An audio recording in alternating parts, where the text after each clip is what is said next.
off the bat, we need to talk first about former State Senator Lucy Flores. She mentioned that she felt uneasy.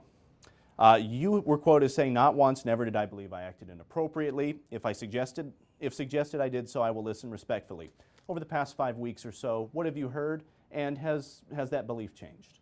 Well, no, look, she was fair. She said that that I didn't do anything that was, it wasn't harassment, it wasn't sexual in nature or anything like that.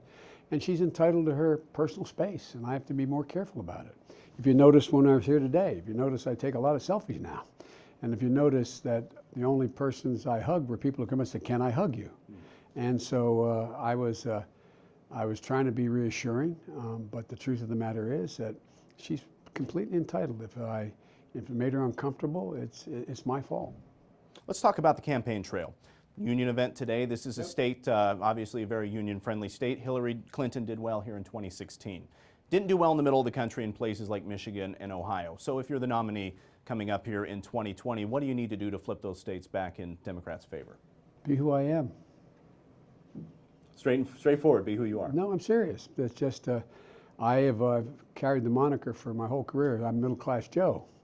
And it's never meant as a compliment, but if you notice, I said there's 3 reasons I'm running. The second reason is to restore the backbone of this country. Focus on what's happening. You realize that a significant portion of the American population, if they got a bill for $400 unexpected, they wouldn't know how to pay it.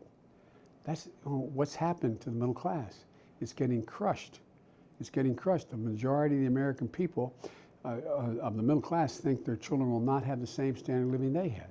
There's no need for that. We can easily turn that around and change these god-awful tax cuts that go to the super wealthy, the loopholes that are gigantic. That why should we be in a situation where you're in a situation where you reward capital gains so much that they pay a lower rate than as some have said, lower rate than their secretary pays. So, we all do better when it's just fair, more everybody chips in. But what's happening now is the attitude is that the very wealthy don't have to chip in, but they're ready to. They're ready to, and so I'm going to make sure we get rid of a number of the loopholes that have been built in the law in this tax cut. And by the way, the tax cut created a $2 trillion additional debt. And what are they doing now? They're saying, because we have this debt, we got to cut Social Security, we got to cut Medicare, we got to cut Medicaid. In real terms, that's bizarre. It's not fair. It's unreal. And I'm going to see to it that changes. A lot of Democrats point to Republican governors as roadblocks getting in the way of some of the reforms that could happen potentially at the federal level that aren't happening at the state level. Is there a balance that can be struck in the executive office that can start to move maybe Democratic reforms that you want to put in place and move them, trickle them down to the state level? Look, those Democratic reforms used to be bipartisan reforms. There used to be a basic bargain in the country. If you contributed to the welfare of the outfit you work with, you got to share in the rewards. It doesn't happen anymore because this new Republican Party has adopted, I don't want to get too complicated here, but Milton Friedman's notion that the only people who deserve to reward when corporate profits occur are the stockholders and or the CEOs. Why? They're the job creators. The people in this union hall, they create jobs for other people. Why don't they participate? Why don't the unions? Why are we in a situation now where we have, 40% of the population is going to have to sign a non-compete agreement before they take a job? I'm not going to walk across town and get 10 cents more or 20 cents more for doing it. Now, it's one thing if there's a great technical secret you've been working, that's different. So there's a lot we can change that I think that we can get some consensus with a number of Republicans as well. It used to be a bipartisan notion. You lamented after the passing of Senator McCain, you talked about bipartisanship and working in Washington very extensively. Do you see the climate, the current climate, can that work? Are you hopeful? Not with Donald Trump, but yes, it can work. Look, they told me I couldn't get control, I couldn't get support for significant increase in cancer research.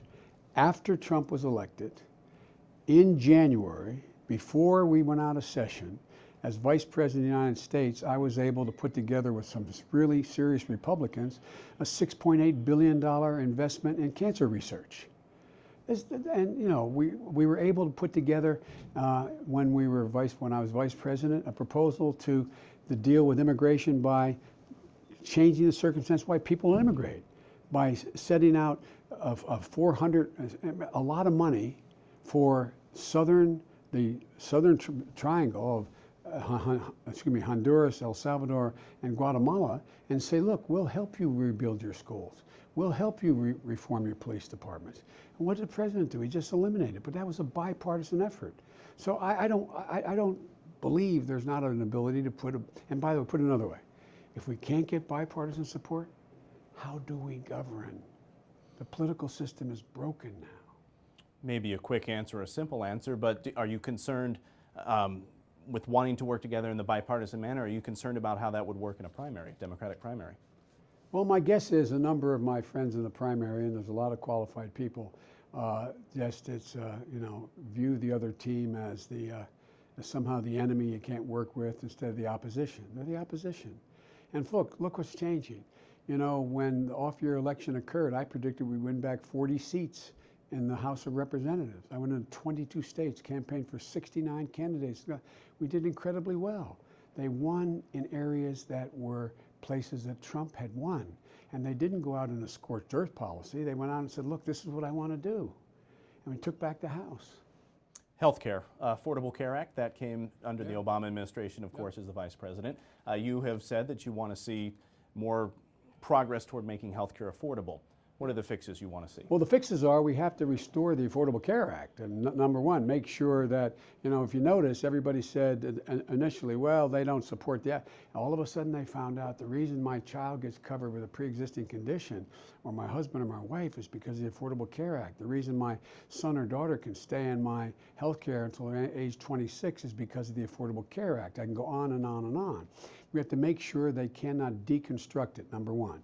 And number two, we should make it available. Everyone, whether they have a employer-based plan or a self-funded plan, they should all be able to buy into a Medicare-like proposal that would allow them to be able to have buy-in, allow them to be able to have extensive coverage. Everybody, and we can cover 98% of the American people that way, and possibly as many as 100% of the American people. What do you say to calls for some sort of universal health care or something like Medicare for all from some of the other people running in the Democratic primary? I think they're well intended. I think they mean it, and it's not. I'm not. But here's the deal. Right now, you have this overwhelming number of employers who are paying into the health care plan. Why let them off the hook? All of a sudden, they don't have to pay anything. What happens then to this whole thing about profit and the rest? I mean, it should be part of the compensation if you have it. And you shouldn't have to give up and by the way, the vast majority of American people who have that health care like their health care. We just have to make sure everybody has the option to have really good health care. And I think that's how we can do it. And by the way, the plan I'm proposing will cost a lot less, and I think has a gigantic opportunity to get passed. In addition, I think we have all the money we need by eliminating some of the ridiculous loopholes that have been put into the law, that we can fund all these things. One final question, immigration reform. We know that bipartisan appetite has been out there, the Gang of Eight bill several years ago. As president, even if the houses of Congress are split, what does immigration reform look like? Can something get done? Yes, because we will not have, as president of the United States, Donald Trump. And we have a Democratic House. And there's an overwhelming amount of pressure, and a lot of Republicans believe that we have to have a much more rational plan for immigration. And it starts by focusing on the things that are real. For example, building a wall, spending that money. We need high-tech capability on the border. We should stop separating families. We should be in a position for family reunification. The dreamers should be able to have access. We should have a path to citizenship. We're a big country. And by the way, the reason we're the country we are, as you think about it, is because of immigrants. Why? As I told a foreign leader once, the reason why we are who we are is because we've been able to cherry pick from every single group of people in the culture in the world. It takes courage to come. It takes optimism. And that's different than, you know, and this idea about we should stop scaring people. Well, you know, all these gangs are coming across, and all these drugs coming across, and this is, come on, man. The fact of the matter is they're coming through legal ports of entry. We can deal with that. Let's stop trying to frighten people in order to be able to continue to separate us. The only way this president keeps power is if, in fact, he continues to separate the American people based on the other is the problem. These immigrants are bad. And the impact on our foreign policy is disastrous, how we deal with this. This is the United States of America, for Lord's sake. Mr. Vice President, appreciate the time, sir. Thank you. For Well, coming thank in. you. I appreciate your time.